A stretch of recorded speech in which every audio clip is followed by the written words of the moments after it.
Well, Anna Elizabeth James, welcome to Tongue Tied, our Ride and Tie interviews. I am so glad and excited to get to talk to you today. You are a writer and director, and you were one of those really unique people, I think, from a very early age. You knew what you wanted to do and you went after it. And I'm interested because of that just in general, but horses are an important part of your life as well, and that has factored into your movies. And so your first two movies were Emma's Chance and Destined to Ride, and those were about horses. And then really maybe your breakout movie was Deadly Illusions, which doesn't have horses, but as we'll talk later, does have some connections to the other two. It was number one on Netflix for 8 days and was, I understand, top 10 for 18. And in the streaming world, I'm sure that is just an eternity. And so, welcome. To begin with, I'll stop talking and let you tell me a little bit about your life and your career up to now, and then we'll move into horses. And we really want to talk about Destined to Ride. This is so fun. Thank you, Courtney, for having me. Yeah, and it's so fun just to see you sitting there with the Ride and Tie logo, and just, it's such a nostalgic feeling, honestly, because as a kid, I grew up going to Ride and Ties with my uncles. And you know, childhood is that special time where you have a lot of impressionable things happen to you. And Ride and Tie was a huge part of my summers growing up. So this is like so wild and crazy. Um, yeah, I guess to start out with, as a kid, so my dad was a veterinarian. He's retired now, in Sonoma Marin County. So I grew up around a lot of horse life, ranch life. I lived in the suburbs with my mom, but she was a horse trainer for a while. She also had horses. So both of my parents were in this world. And as a kid, everyone would ask me, oh, are you going to grow up and be a vet like your dad? Or are you going to be a big rider like your mom? And I think because I grew up around it so much, I was like, I just wasn't into it because I spent my whole childhood in that world. But what I was barns and ranches was I was reading a lot. I was reading a lot of, young adult teen thrillers or whatever, and I think I fell in love with literature and writing, but without even realizing it. I never said I was going to grow up and become a writer or anything like that. That didn't happen until later on. But I'd like to think that, even though I didn't get the horse bug, I got another bug that's probably just as bad, and that's the film bug. So they're a curse and a blessing in many ways. So yeah, I started a family, and I was living life, and I really just wanted to figure out, like, what am I going to do with the rest of my life? And I did a lot of like deep searching and whatnot, and I just started to just self-study like on my own, while doing, being a young mother, and doing side hustle jobs, flipping houses, stuff like that. And I sort of just kept coming back to this idea, like, oh, maybe I'm a novelist, maybe I'm a writer, maybe I could do this or whatever. And I had a habit of writing in my journal every day for years. So I'd actually been writing like a beginning, middle, and end thousands of times in my journal. And I think I just got, a nice, I don't know, craft in that just through habit. And then that kind of helped me move into the space of film and writing. And so anyway, make a long story short, I went to film school at 30 with three little kids. I went to USC, and I took all the screenwriting classes, all the production classes. I dove in really deep. And then after USC, my first feature was Emma's Chance. Sony picked that up. That was super exciting. I actually got teased by my friends at film school because they said, you didn't go to this, prestigious film school to make, little tween horse movies. And I was like, why not? I have kids and I know this world really well. So I'm really proud of Emma's Chance. And then Sony had such a good result with that they came back and wanted us to do another one. And at that point, I really wanted to dive into doing like thrillers and everything. And then I thought, no, maybe I really should do this because it will help me have another notch on my belt. And why not? I could write all day in the horse world, right? Especially when you grow up in these worlds. And so this is a funny story. Um, they pitched me the idea like let's make it about polo, Mhm. and I was like, okay, I went to some polo games, but I didn't really grow up in that culture too much. And and then we did vaulting, and my cousins have a ranch in South Dakota and rodeos, so I know a little bit about that, and I could dive into the vaulting world. And then I just brought it up in a development meeting. I was like, well, have you guys ever heard of ride and tie? And they're like, no, what's that? And I explained it to them, and everyone's eyes were just really big. And I think I pulled up a video on YouTube, and I'm like, it's really gritty and it's hard and um, but it's teamwork with a horse. And so they were so excited. They're like, scratch the polo, scratch the vault. Let's make it about ride and tie. And I remember feeling like I was like out on an island or, in the middle of the ocean alone because I was just going off memory of my experiences with ride and tie, and certain things would percolate, that you see in the film. Like I remember my uncle got a bee sting on one race, Mm. or someone did. Maybe it wasn't him, and I remember as I was 8 or 9 or something, I remember just being like, oh my gosh, like what, there's things that happen that you can't even foresee, and the problem solving and the tenacity, it just pushes you as a human being to like ultimate levels. And so yeah, there's certain elements I think that are really fun and destined to ride that definitely came from my experiences growing up in this world. Yeah. Let's talk a little bit about your uncles and Ryan Tie, and then I want to talk about the movie. So your uncle Wayne Hinrichs is actually Ride and Tie royalty. He is a founding member of the Ride and Tie Association. He's a past Ride and Tie Association president, and both he and your uncle Tim are in the 1,000 Mile Club. They actually both have over 1,500 miles. And Wayne actually is just a few miles short of 2,000. He needs to do another couple of races, and he could hit the Wow. 2,000 Mile Club. So tell me a little bit about them and a little bit more about your experiences riding tie as a kid, and then I really want to jump into the movie. I love my uncles. I have the best uncles in the world. Yeah, so every family event there's some sort of competition, whether it's, Scrabble or croquet. And these games are not taken lightly. Um, so you can imagine growing up in that sort of situation with, obviously my father's competitive too, but when you have uncles like Wayne and Tim, yeah, it taught you to be really tough, and they did not give you any grace. They treated you as a competitor. Oh, And it's funny, I actually credit a lot of my competitive nature and the way I'm able to navigate through the film industry because of them. They wow. get so much of the credit.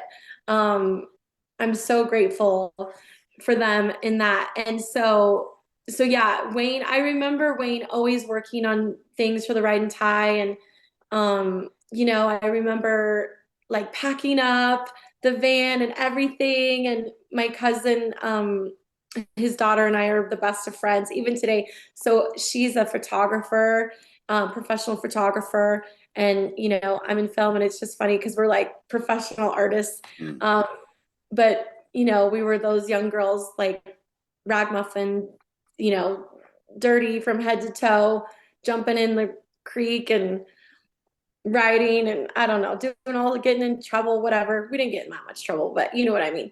So yeah, lots of fun memories, and I'm so grateful. So yeah, and then my uncles, I just saw them recently. They're so funny. And as you grow older, like you don't see them growing old. You see them as you were with them when you were a kid, and they'll forever be young and sprightly and energetic, and just they're fit. And Wayne just survived a little bit of a cancer issue, and he came out triumphantly, which of course is so Wayne. And so I'm so proud of him. And yeah, I have I won the uncle lottery for Oh, sure. that's great. That's great. I'm on the Ride and Tie board of directors, and he came up at the last board. Somebody mentioned him. Did not know that I was. They didn't know I was being interviewed you or that you were his niece. But he is so well remembered and loved in our community. So yeah, yeah. Well, the movie that you wrote and directed, Destined to Ride, features ride and tie as a major plot element. But let me give a brief synopsis for those who haven't seen it. Although you've got to watch it if you have not seen it, and you can get it on DVD. So I just picked that up. Also, it's on a lot of the streaming platforms. You can rent it or buy it. But it really is this wonderful movie. It's sort of a coming of age movie. A girl. It's got all these different kind of classic plots that you put twists in. So you've got the city girl comes to the country. She's the cheerleader who has to go out to the ranch. There is the kind of classic Western where you have the damsel in distress and she's going to lose the ranch. And yet, and this is just so wonderful, instead of depending on the man to ride in on the white horse to save them, they save themselves using the horses, though. And of course, using riding ties as the plot. And then it even has of some in there about grief and recovering from grief. And so you talked about Emma's Chance kind of being a tween movie and maybe Destined to Ride a little bit that way too. But I see a lot more in it, and I love it. And one of the things I love about it, maybe the thing I love most about it, is that the horses in the movie, particularly the main horse character, Pistachio, is not just a background prop, but he really is a character, and you pull that out, and two of the ways you pull that out that it connects so much to my experience with competing with horses is not long before the big competition. He ends up getting colic, and there's all this concern: is he going to survive first? But will he be able to compete? And boy, anybody that's done riding tie or any kind of horse competition stuff for long knows you are constantly battling that kind of thing. These great big massive animals that are just so fragile and find a million ways to hurt themselves. And so you're always worried about that. And then the way that horses pick up riding tie, and they understand the sport. And so I do. There's a slight quibble, but I love it. Technically, in the way it works in the movie, they would have been disqualified because she sends the horse back out, and she rides. The runner didn't run in. That's okay, because what you did was the horse knew, I've got to go and find my partner and bring my partner back. And they do. The horses pick up on it. They recognize riding tie in a hurry. And so basically what happens is Lily, the teenager, and her aunt Glow are going to lose the ranch, or at least lose an easement to give access to the ranch. And so they challenge kind of the classic Western bad guy, Chuck Frumer, and his grandsons to a riding tie. And whoever wins the riding tie is going to get the easement. And then they double down, and not only do they get the easement, but they're going to get the horse. And Pistachio is the child of Lily's mom's favorite horse, and Lily's mom died actually out while riding horses when Lily was 1 year old, and so this is a huge deal. And so everything is riding on this riding tie race. So tell me a little bit about what it was like filming with horses, maybe in both the movies, but then particularly what it's like trying to film a riding tie race, which I can imagine is mighty challenging. Yeah. So both movies were big challenges, in little and big ways. So most of the time, like in the movie world, you have a whole team of people managing well-trained movie horses. In Emma's Chance, we actually use the rescue horses at the rescue ranch. Wow. Um, these are ultra low budget films, like way low budget. And that's okay. Um, I was really confident going into them because I'm so familiar with horses. I probably was more cautious than a normal director because I know what can go wrong when you have big lights and someone spooks them or whatever, and you have talent in chairs. Like, I was overly mama bear about everything. A funny story actually on both movies. um so people, they're, you know, PAs, production assistants pass around water bottles because it's hot. Yeah. We shot both films in August, at the height of the heat, and you know, people then they squeeze the bottle, Mm. makes that sound, Yeah. and Yeah. you know, when you're filming, the horse's ears go crazy, Mhm. and Mhm.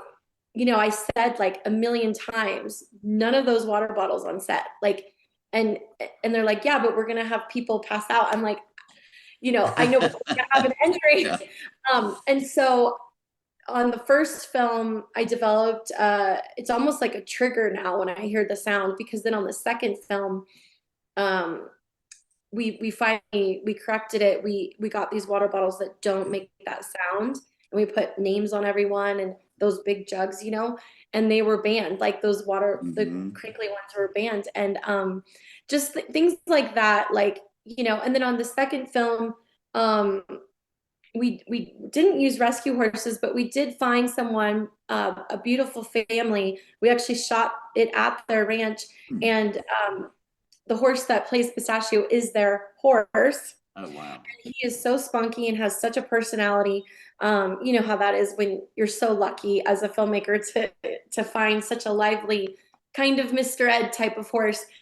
But he's not the exact, you know, perfect thing for actresses riding on a trail. So I had to find a match to him, and Mm. that was a little tricky. And so maybe if you know, if you're watching really close, you can see that I'm using two different horses. But you know, all that matters is the story. The stakes are definitely there.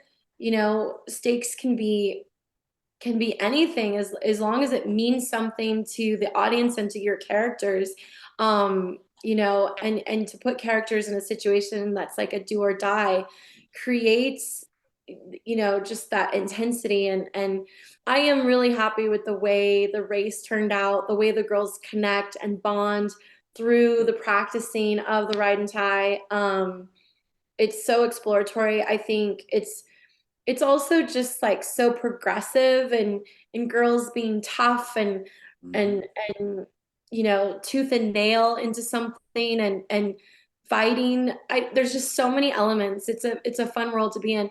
It's funny too because like the colic thing or the easement thing, you know, all these things are just, they're in my background of my life. They're things that I was exposed to so much that when you go to write it, it just comes out naturally. Like, oh, of course the horse is going to get colic right now. And of course, you know, and it seems simple for us because we live around this sort of situation all the time. But for the mass audiences, they don't know these things. So, um, you know, there's one thing I learned a few things at film school, but there's one thing that I learned the most, and a film, for a film to be really good or percolate or pop through, you know, and really do well, it needs to have the four E's, and that is, it needs to be engaging, it needs to be empathetic, meaning you have to have empathy towards the characters, even if it's an antagonist. You need to have even empathy for the antagonists or understand their plight. Um, it needs to be entertaining. And then the final one is it needs to be educational, which you don't really think about, but anytime you can present an audience with something new that they don't know about, like a new world or a new type of competition, they are immediately intrigued because you want to see, you want to learn what's going to happen next. And so I love that Ride and Tie was featured in the second film. And yeah, I'm really glad that you love that the, you know, the team that wins. We don't want to give all the spoilers away, but as you were saying in your email last year, you guys had a similar sort of team win. And I just loved that. I loved hearing that, you know, as a young girl watching the women race, it was really inspiring to me. I was like, oh, damn, you can do anything you set your mind to. And that's what I love about this sport. So what you're referring to is our 50th World Championship was last year, and of course, 50 is a big deal. And the winning team was an all-woman team, and it was all-female team because even the horse was a mare, and that's actually the first time. There have been women teams who have won the World Championship before, but not with a mare, and so that really was was neat, and it tied in so wonderfully. And they had a similar story, I guess, to the characters in your movie, Lily and Ava, because one of them had never done ride and tie before, and she had to learn how to do ride and tie, and they had a few. The horse had a few problems. It was an older horse, and they weren't sure she could make it. And they actually said, "We're going to just go to the first vet check and then see what happens. And if it's okay, we'll keep going. If not, we'll call it a day." Well, they get the first vet check, I think, in second place, and then they just put the hammer down and won the thing. So yeah, and that's something I love about ride and tie that again your movie picks up on. It's a very egalitarian sport, and really, equestrian sports are one of the only sports where men and women compete head to head on pretty much a level playing field. And even though ride and tie has the running, and some might say, well, men have an advantage or whatever, possibly in endurance running, that's not true, we know. And so if you are fit enough and your horse is fit enough and you've got some of that, maybe that Hinrichs competitive spirit in you, then it gets super competitive out there. And there's also a lot of strategy, and a lot of times you women do better at strategy than we men do. We just want to kind of pull our way through. Yeah. And that was an interesting plot twist I want to ask you about in the movie, and I want to come back to some of this that we're talking about now too as well. But I've never heard of this happening in ride and tie, and it'd be kind of hard to make it work mileage wise. But you had a really neat plot twist that helped with the strategy, and that was they come to an intersection in the trail, and you can take the longer, flatter section or the shorter uphill section. And I thought that was pretty neat. That I'm assuming that was just part of your writing process. You don't know of a ride and tie that's done that, do you? Gosh, that's a great question. I feel like I remember a situation like that. Uh-huh. I don't I feel like there was something, running around in my head. Right. Um, but yeah, the leaning into that strategy, Mhm. I love that you brought that up because I think yeah, it just tests all these facets of you. Yeah. Um, Yeah. the mental tenacity, the strategy, the physical fitness, and then Mhm. the companionship with your horse, the connection with your team. Like it just has everything. And it's Yeah. funny because film is a lot like that. When you're working with and collaborating with a unit of people, like it's very intense. It's very, I like to call it high octane. And Mhm. it is kind of like a drug. Um, and it's hard to duplicate that experience in facets of life, especially if it gives you that juice to get up every day and Mhm. go after things. I maybe I thought my uncles were like, wildly crazy or something, but at the end of the day, I'm like, I'm just like them. Yeah. You know, That's um, great. Yeah.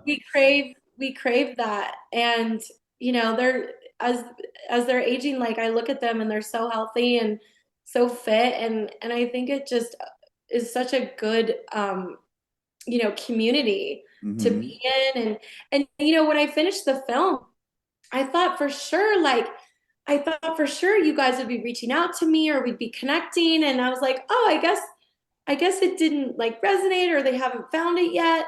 And so it was such a nice surprise. A few years later, I guess what year did it come out? In 18, I think. 2018. Yeah, because I did Deadly Illusions in 2019. Um, you know, I'm so glad you found it. I'm glad. Yeah. And it's fun. I sometimes log on to Amazon or whatever and I read the reviews, and it's just so fun when people react in a positive way, and again, they're educated on a sport that they didn't even know existed. Right. Yeah. I don't I want to be careful at time, but I do have a couple questions more. You had the two main actresses were Madeline Carroll and Cassie Thompson. Did they do all of the writing, or were there stunt writers, or how did that work? So great question. Wonderful actresses. I was so lucky to get them. Madeline Carroll was in a few films as a young girl, and she's such a spectacular talent. She didn't really grow up writing, so we had to get her a couple lessons as best we could. Um, but Cassie is a writer. She actually, I think, has two horses now, and very, very well trained writers. So I was able to lean on Cassie. If you watch the film closely, I use her a lot Mhm. when I need to really film, an actress on a horse really riding. And then Madeline, I had a stunt double. But yeah, with Cassie, I didn't need a stunt double. But it is Greer, Grammer, and Emma's Chance had never ridden. And it's tricky. Like, if you've grown up around horses, you just know their behaviors, Mhm. you know their quirks, you know what to look out for, you know how to stay safe, you know how to keep them safe. And so, and people come to set and they think they're sometimes at the zoo, like, oh, I can just go pet them, and it's a little nerve-wracking, I'm not gonna lie. Because I know so much. But no, my actors did really well and everyone listened and trusted me. So I'm knock on wood, I'm grateful that everything turned out and that the stories are resonating with young women and I mean families. Mhm. Good. So let's talk a little bit about those themes that we've kind of picked up on, and we'll kind of end up there. So all of your movies, or the ones I've seen, the three I've seen, have strong female characters, which I just love. And like I said, I really love it that you take kind of the classic, we're going to lose the ranch, but you don't bring the guy on the white horse, but we're going to do it ourselves, kind of comes in. How do those maybe connect? And you've said a little bit already, but with your life, and what do you want your children to learn about that? Oh, I love that. And I love that it's not often that you find that really just are so excited about that female power. I suppose, one of the things I learned in my screenwriting classes is, they say like you write what you know, right? And going through that process at school, what I found was there's a lot of I call them female gaze stories, not being able to marinate to the top or percolate to the top. And why is that happening? Like there's a lot of angles to examine why that's not happening. And I sort of realized that I need to make a strong commitment to write female gaze stories because there's actually a massive hole in the market. And there like I need 200 years to try to actually make a dent. And the other thing that I learned was your writing is kind of like a fingerprint. It's a version of your personal DNA. Um, there's only so many really great horse movies in me, and I pulled out a lot of that DNA in the two that you saw, which thank you for watching both. I mean, there's probably a dozen more. I mean, let's be honest. But the point is that I think those characters are all facets of me personally, right? They're different, so when I approach something, it's like, well, what would I do? How would I solve this problem? And being that I grew up with a lot of strong men around me who treated me, like one of the boys or just equal, it never crossed my mind this whole like I didn't even know as a feminist because it was just normal. Like Mhm. this is the world I lived in. It wasn't until I got older that I saw that the world has these like mishaps.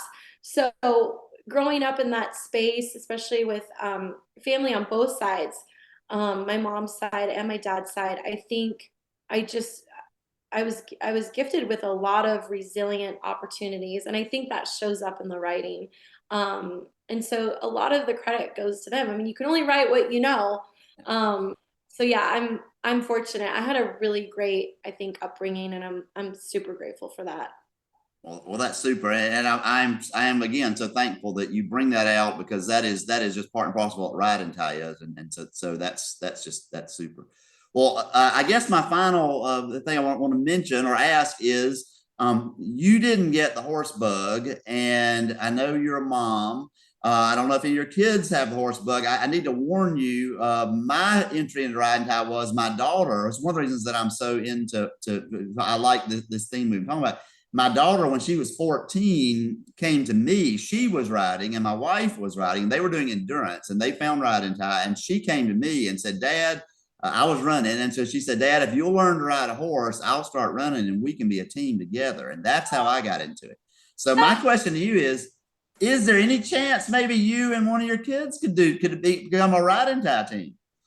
I think about it often because, I was a young mom and I didn't have a lot of funds. So if I was having kids now, I would probably invest in giving them that horse adventure.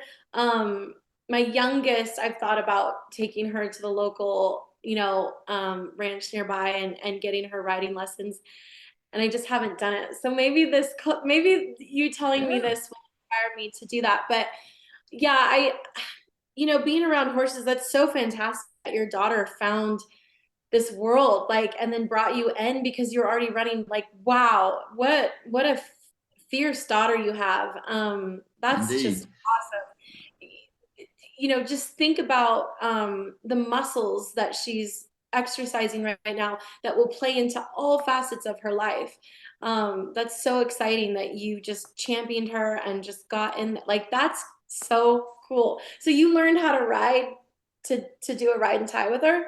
Exactly. I was like you. I was not bit by the horse bug, and my wife and daughter would ride the horses, and I would ride a mountain bike with them when we would go out riding. But I had no interest in horses. But then your 14-year-old says I want to be on a team, and there's no doubt. And she's 26 now, so she's grown up. And we haven't competed in the last few years, but we are going to do 4 races this year. I'm so excited about that. So yeah. That's so cool. Yeah. Wow. That's really neat. I know that's the thing about ride and tie is it has this like magic recipe of that that team energy that is just Mm-hmm. so palpable and so hard to replace. In film, I guess for me personally, I get that in making movies. You Mm-hmm. know, Mm-hmm. I'm in the off season right now. I'm not in pre-production or production, but when you're in pre-production, that's like preparing for a race. Mm-hmm. There is a goal, there is a map, and you've got to be ready for that game day. And so yeah, this whole call is now inspiring me to get Lucy, my youngest, on a horse. My mom rides. I mean, she's in her 70s. Don't hate me, mom.